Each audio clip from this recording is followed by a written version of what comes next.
Good morning student. पिछले video में हमने पाठ 2 कंप्लीट कर लिया था। यहाँ तक सबने अपनी फेयर कॉपी में लिख लिया होगा। आज हम शुरू करते हैं पाठ 3। तृतीय पाठ स्वावलंबनम। स्वावलंबनम का अर्थ होता है आत्मनिर्भरता। बच्चों, इस चैप्टर को शुरू करने से पहले हम इसके शब्दार्थ देख लेते हैं। चलिए शुरू करते हैं। शब्दार्थ। शब्दार्थः समृद्ध मीन्स धनी, 40 40, 18 18, प्रकोष्ठेषु कमरों में, 50 50, गवाक्षा मीन्स खिड़कियां, 44 मीन्स 44, 36 मीन्स 36, कृषक दंपति मीन्स किसान पति पत्नी, आतिथ्यम अतिथि सत्कार, कर्म कर काम करने वाला, भवताम आपके, भृत्य नौकर या सेवक, शक्नुवंती मीन्स सकते हैं, 12:30 वादनम मीन्स 12:30 बजे, सांप्रतम मीन्स अभी। बच्चों, इस चैप्टर में आप संस्कृत की जो काउंटिंग है उसको अपन सीखेंगे, क्योंकि इस चैप्टर में ज़्यादा संस्कृत मतलब गिनती से रिलेटेड शब्द दे रखे हैं, जैसे 44 36। तो अपन गिनती संस्कृत में कैसे बोलते हैं वो भी हम इस चैप्टर में सीखेंगे, इसको क्या बोलते हैं। तो चलिए शुरू करते हैं। कृष्णः मूर्ति श्री कंठस्य मित्रे आसितम्। श्रीकंठस्य पिता समृद्धः आसीत्, अतः तस्य भवने सर्वविधानि सुख साधनानि आसन्। तस्मिन् विशाले भवने 40 स्तंभा आसन्। बच्चों, इस लाइन का अर्थ हुआ कृष्ण मूर्ति श्रीकंठस्य मित्रे आसतम मीन्स कृष्ण मूर्ति और श्रीकंठ दो मित्र थे जिसमें एक का नाम था कृष्ण मूर्ति और दूसरे का क्या नाम था? श्रीकंठ। श्रीकंठस्य पिता समृद्ध आसीत मतलब श्रीकंठ के पिता अमीर थे। समृद्ध मतलब अमीर थे। अतः तस्य भवने सर्वविधानि सुख साधनानि अस्ति। अतः तस्य भवने मतलब इसलिए उनके मकान में, भवने मतलब मकान, सब प्रकार की सुख सुविधाएं थी। सर्व सुविधाएं मतलब सब प्रकार की सुख साधनाएं मतलब सब प्रकार की सुख सुविधाएं थी, कोई भी कमी नहीं थी किसी भी चीज की। तस्मिन् विशाले भवने 40 स्तंभा आसन। उनके विशाल भवन में 40 खंबे थे। 44 मीन्स 40 है ना। स्तंभा मतलब भवन थे, खंबे थे। उनके विशाल भवन में 40 खंबे थे। समझ में आया? मतलब कृष्ण मूर्ति और श्रीकंठ नाम के 2 मित्र थे। श्रीकंठ के पिता अमीर थे और उसके मकान में सब प्रकार की सुविधाएं थी। और उनके जो विशाल भवन, पूरा विशाल मकान बना हुआ था, भवन था, उसमें कितने 40 खंबे थे। तस्य 18 प्रकोष्ठेषु 50 गवाक्षा, 44 द्वाराणि, 36 विद्युत व्यंजनानि च आसन। मतलब उनके 18 कमरों में 50 खिड़कियां, 44 दरवाजे और 36 पंखे थे। ठीक। तत्र 10 सेविका निरंतर कार्य कुर्वन्ति स्म। वहां 10 नौकर लगातार कार्य करते थे। निरंतर तत्र मतलब वहां, 10 मतलब 10, सेविका मतलब जो नौकर होते हैं वो निरंतर मतलब लगातार कार्य कुर्वन्ति स्म मतलब वहां जो नौकर थे वो लगातार कार्य करते रहते थे, अपना काम पूरा बराबर करते रहते थे। परम कृष्ण मूर्ति माता पिता च निर्धनो कृष्ण दंपति। लेकिन कृष्ण मूर्ति के माता पिता जो थे वो बहुत निर्धन थे। निर्धन कृष्ण दंपति मतलब कृषक दंपति मतलब किसान पति पत्नी थे, है ना। बहुत निर्धन थे और बहुत गरीब थे। किसके पिताजी? कृष्ण मूर्ति की। तस्य गृहम् आडम्बरविहीनः साधारणच्च आसीत्। उनका घर दिखावे के बिना और साधारण था। मतलब तस्य गृह मतलब उनका, तस्य मतलब उनका, गृह मतलब घर, आडम्बर विहीन मीन्स दिखावा करना। जो आडम्बर किसको बोलते हैं? जो लोग दिखावा करते हैं। तो मतलब उनका जो घर था वो दिखावा और आडंबर के बिना था। मतलब वो साधारण घर था, सिंपल साधारण घर में रहते थे। यहाँ तक आपको समझ में आ गया होगा।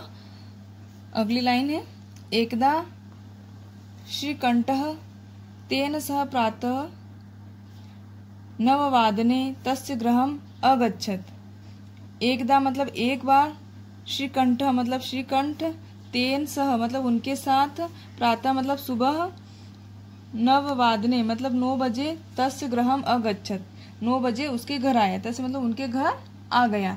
एक बार श्रीकंठ उसके साथ सुबह 9 बजे उनके घर आ गया। तत्र कृष्णमूर्ति तस्य माता पिता च स्वशक्त्या श्रीकंठस्य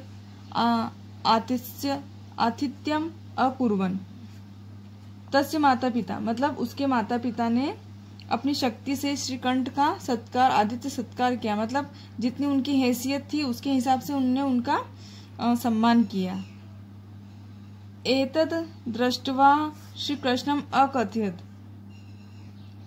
उनके घर में कोई भी नौकर नहीं था।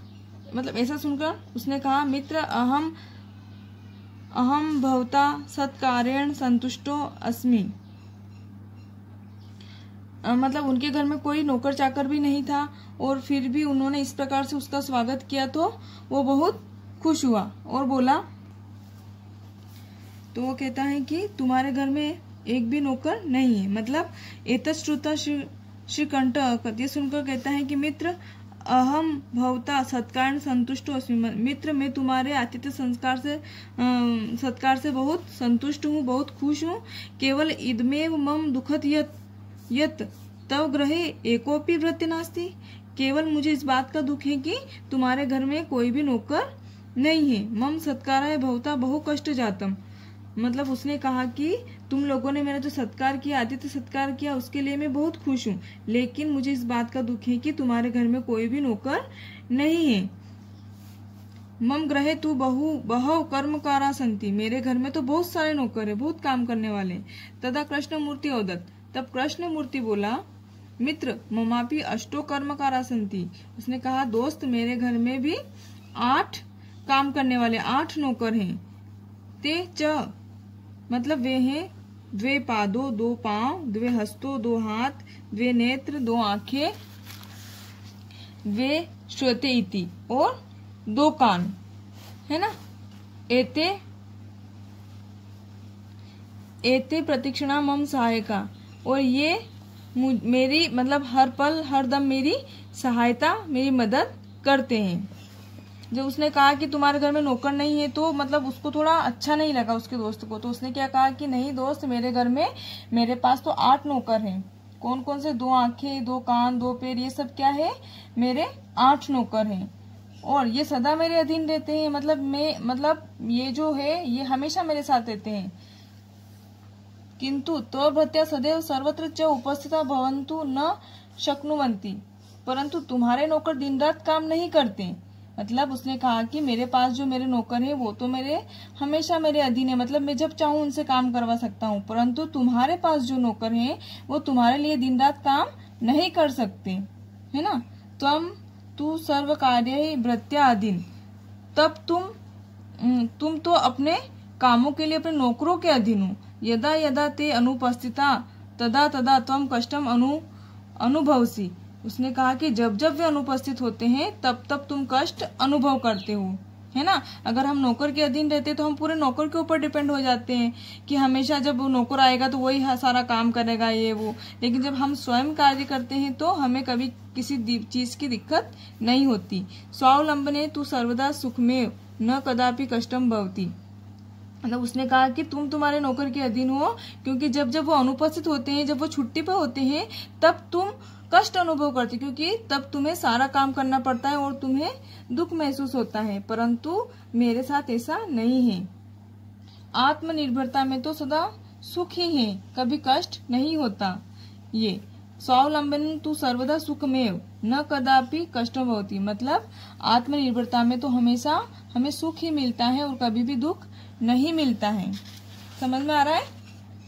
आगे है श्रीकंठ अवदत्, श्रीकंठ बोला, मित्र तव वचनानि श्रुत्वा मम मनसि महती प्रसन्नता जाता। उसने कहा कि मित्र तुम्हारे वचनों को सुनकर मेरे मन में बहुत प्रसन्नता हुई। अधुना अहम अपि सर्व कार्याणि स्वयमेव कर्तुम इच्छामि, अब मैं भी अपने जो कार्य है मैं अपने कार्य स्वयं ही करूंगा, खुद ही करूंगा। भवतु सार्धद्वादश वादन मिदनी सांप्रतम गृहम चलामी। उसने कहा कि दोस्त तुम्हारी बात मुझे बहुत अच्छी लगी और ये सुन के मैं बहुत खुश हुआ हूँ। अब मैं भी अपने जो कार्य है अपने आप ही स्वयं करना चाहूंगा और किसी के ऊपर कभी डिपेंड नहीं रहूंगा। अच्छा अब मैं चलता हूँ, 12:30 हो गए हैं, अब घर जाता हूँ। अर्ध द्वादश वादन मिदम मतलब 12:30 बजे का जो टाइम होता है उसको बोलते हैं ना। तो अब मैं घर चलता हूँ। सांप्रतम गृहम चलामी, अब मैं घर चलता हूँ और सारा काम मैं स्वयं करूंगा। तो इस वीडियो से इससे जो चैप्टर हमने पढ़ा है चैप्टर 3, इससे हमें ये शिक्षा मिलती है कि हमें कभी भी नौकर के ऊपर डिपेंड नहीं होना चाहिए और हमें अपना काम स्वयं खुद से करना चाहिए। कभी भी किसी के ऊपर हमें आश्रित नहीं होना चाहिए। ऐसा करने से हमें जीवन में कभी भी कोई कठिनाई नहीं होगी और कभी भी हमें परेशानी का सामना नहीं करने पड़ेगा। तो बच्चों आपको अपनी फेयर कॉपी में शब्दार्थ लिखने हैं और चैप्टर को वापस से रीड करना है और वीडियो को अच्छे से 2 टाइम देख के समझना है। Thank you, have a nice day.